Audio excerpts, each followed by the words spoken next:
அடுத்ததாக ஒரு சகோதரி கொழும்பிலிருந்து ஒரு கேள்வி கேட்கிறாங்க. என்ன கேட்கிறாங்கன்னா, முஸ்லிம்கள் பங்கு சந்தையில் முதலீடு செய்யலாமா? பங்கு சந்தை சம்பந்தமாக இஸ்லாத்தின் நிலைப்பாடு என்ன?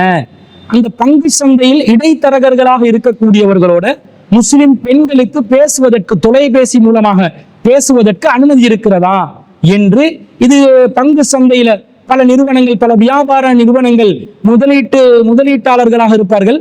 அவர்களுடைய அந்த வியாபார தளம் ஹலாலாக இருக்கிறதா, ஹராமாக இருக்கிறதா என்பதை எப்படி நாங்கள் அறிந்து கொள்வது? அதற்கு ஏதும் சான்றிதழ்கள் இருக்கின்றனவா என்று அந்த சகோதரி ஒரு கேள்வியை கேட்டிருக்கிறார். இந்த பங்குச்சந்தை என்பது ஷேர் மார்க்கெட்னு நாங்க சொல்லுவோம். அது உண்மையிலே ஒரு வியாபாரமா என்று கேட்டா, அது உண்மையிலே ஒரு வியாபாரமே அல்ல. அதை முதலில் நாங்கள் புரிந்து கொள்ள வேண்டும். பங்குச்சந்தை என்று சொன்னால் பொதுவாக ஒரு முதலீட்டாளர் இருப்பார், ஒரு வியாபார நிறுவனம் இருக்கும். அந்த வியாபார நிறுவனத்திற்கு முதலீடு செய்வதற்கு பணம் தேவைப்படும். அப்படி பணம் தேவைப்பட்டால் முதலீட்டாளர்களாக இருப்பதற்கு பொதுமக்களுக்கு அழைப்பு கொடுத்து, வியாபாரத்தில் உரிமையாளர்களாக, சொந்தக்காரர்களாக இருக்கக்கூடியவர்கள் முதலீடு செய்திருப்பார்கள்.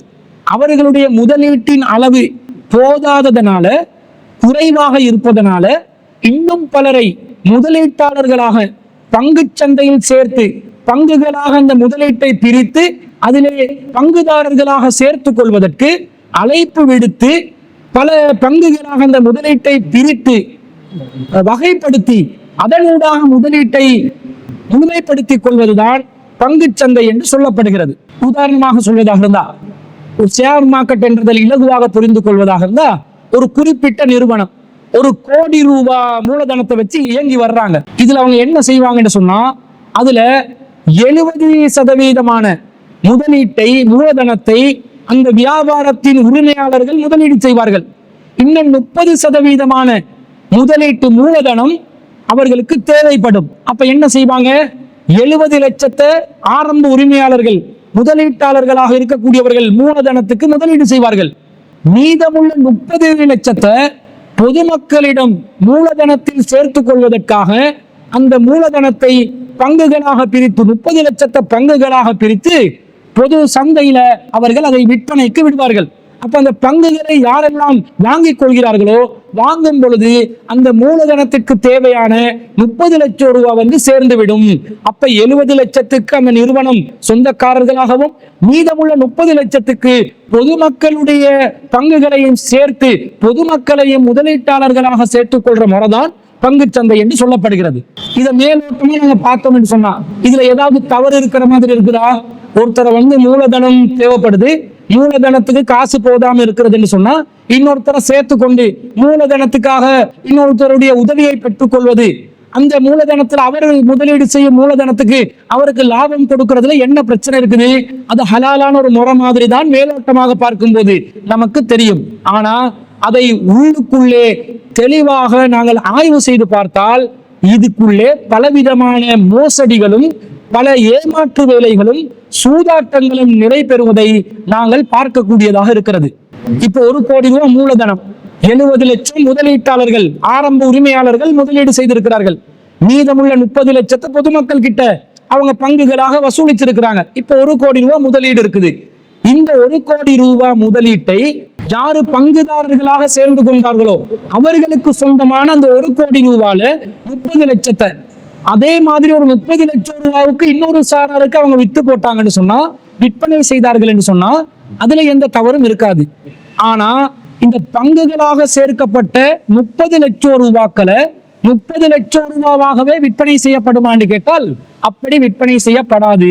அந்த விற்பனையில பலவிதமான தில்லுமுள்ளு வேலைகள் நடைபெறும். 30 லட்சம் ரூபாய்க்கு வாங்கின பங்குகளை 30 லட்சம் ரூபாய்க்கு விற்காம அதனுடைய விலையை 60 லட்சம் என்று சொல்லி டபுளா சொல்லிடுவாங்க. டபுளா சொல்லி என்ன செய்வாங்க? விற்பனை செய்வார்கள். அப்ப உண்மையில் 60 லட்சம் ரூபாய்க்கு நீங்க விற்பனை செஞ்சீங்கன்னு சொன்னா, அந்த வியாபார நிறுவனத்துல ஏற்கனவே 70 லட்சம் ரூபாய் மூலதனம் இருந்துச்சு, 30 லட்சம் தான் பங்கு சந்தையில சேர்த்து கொண்டாங்க.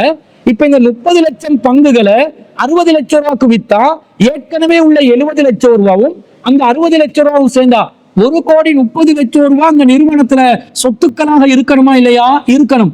ஆனா பிசிக்கலாக அந்த வியாபார நிறுவனத்துல எவ்வளவு சொத்து இருக்குதுன்னு பார்த்தா 1 கோடி ரூபாய் தான் இருக்கும். அப்ப 30 லட்சம் எக்ஸ்ட்ரா வந்தது அது ஒரு மாயையை ஏற்படுத்தி, ஒரு பிம்பத்தை ஏற்படுத்தி, இல்லாத ஒரு ஆர்டிபிஷியல் வெளிவை ஏற்படுத்தி, கற்பனை பெருமதி ஒன்றை ஏற்படுத்தி அங்கு அந்த பங்குகள் விற்பனை செய்யப்பட்டுள்ளது. அப்ப இது ஒரு மோசடியா இல்லையா? இல்லாத ஒன்றை இருக்கிற மாதிரி காட்டி அதற்கு ஒரு பெருமதியை ஏற்படுத்தி அதற்காக ஒரு மாயையை உருவாக்கி விற்பனை செய்திருப்பது ஒரு போலி ஏமாற்று வேலையா இல்லையா? இஸ்லாம் இந்த ஏமாற்று வேலையை ஆதரிக்குமா? ஒருபோதும் ஆதரிக்காது. அதே போல 60 லட்சம் ரூபாய்க்கான பங்குகளை அவரிடமிருந்து வாங்கியவர் கொஞ்ச நாள் அந்த பங்குகள் அப்படியே பதுக்கி வச்சு கொண்டு மார்க்கெட்ல ஆர்டிபிஷியலாக விலைகளை உயர்த்துவதற்கான ஏற்பாடுகளை செஞ்சு, சில வேளை அந்த முதலீட்டாளர்களாக இருந்த 70 லட்சத்துக்கு ஆரம்ப சொந்தக்காரர்களா இருந்தாங்களே அவங்களே பினாமிகளை ஏற்படுத்தி அந்த 30 லட்சம் பங்குகளை வாங்க வச்சு அதனுடைய விலையை ஆர்டிபிஷியலா 60 லட்சம் என்றாக்கி அந்த 60 லட்சத்தையும் மீண்டும் விற்பனைக்காக வேண்டி என்று சொல்லி அதை 1 கோடி 20 லட்சம் என்று சொல்லி விலையை ஏற்றி பங்குகளுக்கான ஒரு செயற்கையான மதிப்பொன்றை உருவாக்கி அந்த வியாபாரத்தை ஏற்படுத்துவார்கள். பொதுமக்களாக இருக்கக்கூடிய பார்வையாளர்களுக்கு என்ன விளங்கும் என்றா, இந்த கம்பெனியோட குட்வில் ஏறுது, இந்த கம்பெனியுடைய செயற்பாடு, அந்த வியாபாரம் நல்ல செழிப்பாக நடைபெறுகிறது, எனவே தான் அதிகமான மக்கள் பங்குகளை அதிகமான விலை கொடுத்து வாங்க பார்க்கிறாங்க, எனவே நாங்களும் இதை வாங்கினால் எங்களுக்கும் பல மடங்குகளாக இந்த பங்குகளை சந்தையில் விற்பனை செய்யலாம் என்று நினைச்சு இவங்க ஏமாந்து பங்குகளை வாங்கிக் கொள்வார்கள். இல்லாத ஒரு பெருமதியை இவர்களாக பணம் கட்டி இவர்களாக உருவாக்கி ஏமாற்றத்தின் காரணமாக வாங்குகிறார்கள் என்று சொன்னார். ஒருத்தரை ஏமாத்தி ஒரு பொருளை வைக்கிறது இஸ்லாத்துல கூடுமா கூடாதா? கூடாது. ஏமாற்றம் என்பது இஸ்லாத்துல இல்ல. மன் ரஸ்ஸன ஃபலைஸ மின்னா, ஏமாற்றுபவர் மோசடி செய்பவர் நம்மை சார்ந்தவர் இல்லை என்று அல்லாஹ்வின் தூதர் ஸல்லல்லாஹு அலைஹி வஸல்லம் அவர்கள் சொல்லி இருக்கிறார்கள். அப்ப இந்த முதலீட்டாளர்கள் பினாமிகளை ஏற்படுத்தி ஆர்டிபிஷியலாக விலையை கூட்டுறாங்களே, பொதுமக்கள் அந்த பங்குகளை வாங்குறதுக்கு தூண்டுறாங்களே, இந்த செயற்பாடு இஸ்லாத்தின் பார்வையில் ஒரு மோசடியாக பார்க்கப்படுகிறது. எனவே இந்த மோசடியில நாங்களும் ஒரு ஏமாளியாக பங்கு பெற முடியுமா? ஒரு ஒரு மோசடி செய்யக்கூடிய ஒரு வியாபாரத்தை ஊக்குவிக்கக்கூடிய நிலையில நாங்களும் அதுல கூட்டு சேரலான்னு கேட்டால் கண்டிப்பாக கூட்டு சேர முடியாது என்பதுதான் இஸ்லாம் நமக்கு தீர்வாக சொல்கிறது. அதே போன்று அந்த கம்பெனியுடைய பங்கிட விலையை கூட்டுறதுக்காக திட்டமிட்டு சில பேர் செயல்படுவார்கள். அது குறிப்பிட்ட சில வியாபாரிகள் இருந்து, சில முதலீட்டாளர்கள் இருந்து, சில முதலைகள் இருந்து பங்கு சந்தையை முழுசா என்ன செய்வாங்க? கண்ட்ரோல் பண்ணுவாங்க. அவர்கள் நினைத்தால் விலையை ஏற்றுவதும் அவர்கள் நினைத்தால் விலையை குறைப்பதும் என்று ஒரு சூதாட்டமாக இந்த பங்கு சந்தையை நடைமுறையில் செயல்படுத்தி கொண்டு இருக்கிறார்கள். இந்த சூதாட்டத்துக்கு நாங்க ஒரு பங்குதாரராக நாங்களும் சேர்ந்து அவர்களுக்கு ஊக்குவிப்பை ஏற்படுத்த முடியுமா? அவர்கள் செய்யக்கூடிய இந்த காரியத்தை ஆதரிக்க முடியுமா என்று கேட்டால் அப்படி ஆதரிக்க முடியாது. ஃபலா தஆவனு அலல் இஸ்மி வல் உத்வான், பாவத்துக்கும் வரம்பு மீறுதலுக்கும் நீங்கள் ஒருவருக்கொருவர் உதவி செய்து கொள்ளாதீர்கள் என்று இஸ்லாம் சொல்கிறது. எனவே இந்த பங்கு சந்தை என்பது ஒரு ஏமாற்றமாக நடக்கக்கூடிய ஒன்று.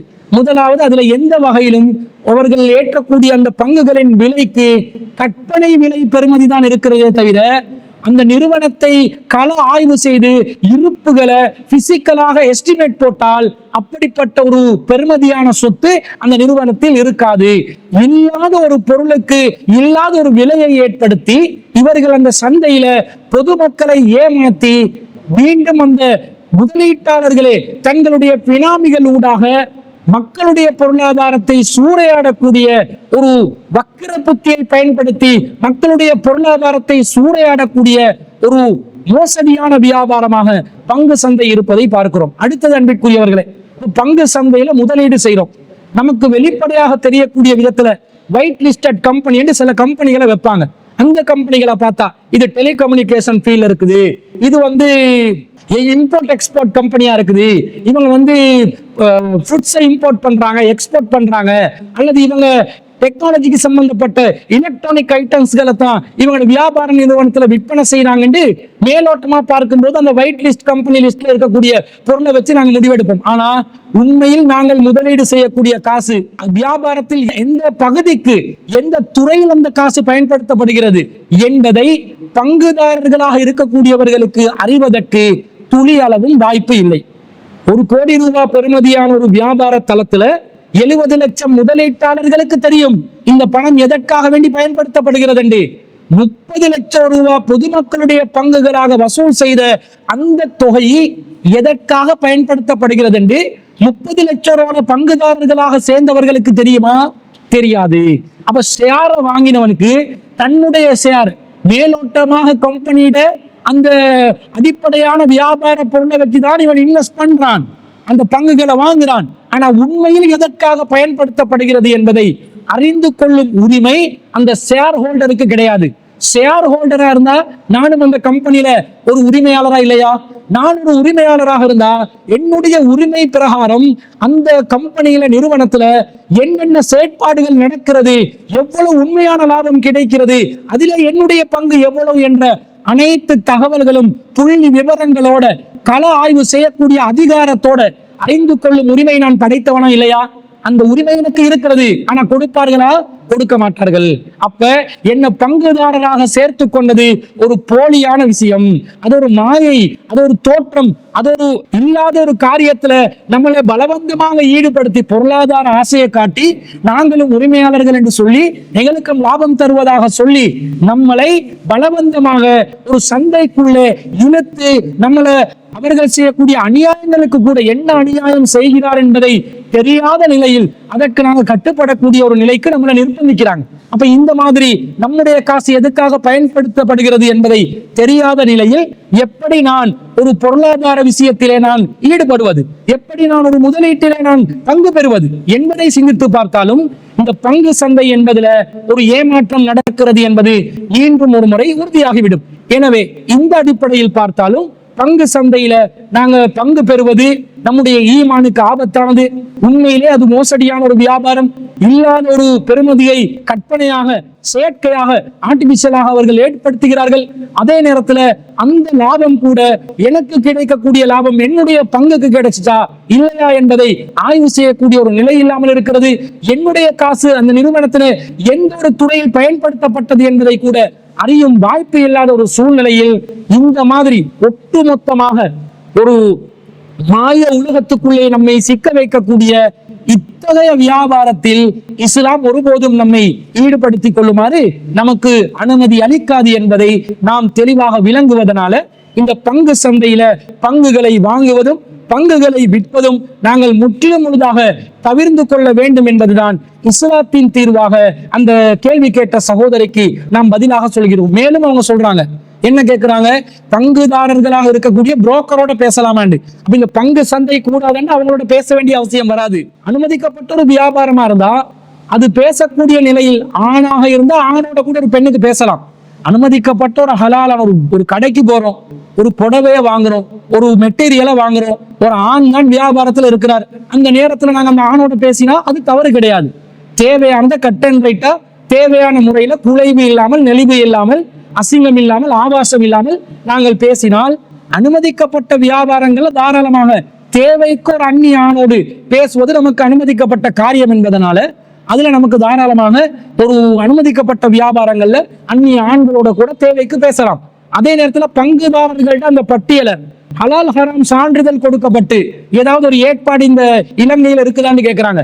சாப்பாட்டுக்கு ஹலால் ஹராத்தை கொடுக்க போயிட்டு நம்ம டாக்கள் செஞ்ச வேலையில சிமெண்ட் பக்கெட்டுக்கு தும்பு தடிகளுக்கெல்லாம் ஹலால் ஹராம் கொடுக்கறதுக்கெல்லாம் முயற்சி செஞ்சு பல பிரச்சனைகள் பித்தனாக்கள் நம் சமூகத்தில் ஏற்பட்டிருந்த வரலாற்றை நாங்கள் கடந்த காலங்களில் பார்த்திருக்கிறோம். இப்ப கூட இஸ்லாமிய சரியா வங்கிகள் என்று சொல்லி பல வங்கிகளுக்கு ஹலால் சான்றிதழ்களை ஜம்மியத்துல் உலமா உட்பட ஜம்மியத்துல் உலமாவில் இருக்கக்கூடிய முக்கியமான ஆலிம்கள் உட்பட பல ஆலிம்கள் ஒவ்வொரு இஸ்லாமிய வங்கி நிறுவனங்களோடு தொடர்பாகி என்ன செய்யறாங்க, சான்றிதழ்கள் கொடுத்து கொண்டு இருக்கிறாங்க. ஆனா ஆதாரம் கேட்டா ஆதாரம் தரமாட்டாங்க. இஸ்லாமிய வங்கி என்றுவாங்க. அந்த இஸ்லாமிய வங்கிக்கு உங்களுக்கு யாரு பத்துவா தந்துட்டு கேட்டா உலமா சபை தண்ணேன்னு சொல்லுவாங்க. உலமா சபை கிட்ட போயிட்டு கேட்டா நீங்க பத்துவா கொடுத்தீங்களான்னு கேட்டா நாங்க கொடுக்கலன்னுவாங்க. ஆனா அந்த இஸ்லாமிய வங்கி இஸ்லாமிய முதலீட்டு நிறுவனம் என்ன செய்வாங்க, அவங்களோட வெப்சைட்ல ஒரு ஓரத்துல சைட்ல யாரு வந்து தனக்கு பத்துவா கொடுத்ததுன்றத பேரை போட்டு வைப்பாங்க. யாருக்கும் விளங்காத மாதிரி அப்படியே ஒரு எறும்பு கடந்து போற மாதிரி எழுத்துல அவங்களோட பேரை போட்டு வச்சிருப்பாங்க. அப்ப யாரு சான்றிதழ் கொடுக்குறா, யாரு பத்துவா கொடுக்குறா, எந்த குர்ஆன் வசனத்தின் அடிப்படையில் பத்துவா கொடுக்கப்பட்டது, அதற்கான ஆதாரம் என்ன என்பதை தேடி பார்த்தால் எந்த ஒரு டாக்குமெண்ட்டும் கிடையாது, ஆனா வத்துவா கொடுத்திருக்கிறாங்க. இன்னும் சொல்ல போனால் இன்றைய இலங்கையில் இஸ்லாமிய ஷரியா வங்கிகள் என்ற பெயரில் இயங்குற எல்லா வங்கிகளும் முற்றிலும் முழுதாக இஸ்லாத்தின் அடிப்படைக்கு மாற்றமான பொருளாதாரத்தில் இருக்கிறார்கள். சவால் விடுகிறோம், எந்த நிறுவனமா இருந்தாலும் சரி நம்மளோட இது குறித்து பேச வருவார்கள் என்று சொன்னால் நாம் பேசுவதற்கும் தயாரா இருக்கிறோம். பல தடவை சவால் விட்டு இருக்கிறோம், யாரும் வாராங்கல்ல. இந்த நிலையில தான் இஸ்லாமிய வங்கிகள் இருக்குது. அப்போ ஃபத்வா கொடுக்கப்பட்ட நிலையில் இருக்கக்கூடிய இஸ்லாமிய ஷரியா வங்கிகளுடைய நிலையே இந்த நிலையில் இருக்கும் பொழுது இவங்க பங்கு சந்தைக்கு சர்டிபிகேட் கொடுக்க போனாங்கன்னு வைங்க, எந்த பங்குக்கு எப்படி சர்டிபிகேட் கொடுத்தாங்க நம்பி எதிர்பார்க்கலாமா? இவங்களோட சர்டிபிகேட்ல சான்றிதழ்ல நம்பிக்கை வைக்கலாமான்னு கேட்டா கண்டிப்பாக நம்பிக்கை வைக்கக்கூடிய நிலை இல்லை என்பதையும் இந்த சகோதரிக்கு மேலதிகமான விளக்கமாக நாங்கள் பதிவு செய்து கொள்கிறோம்.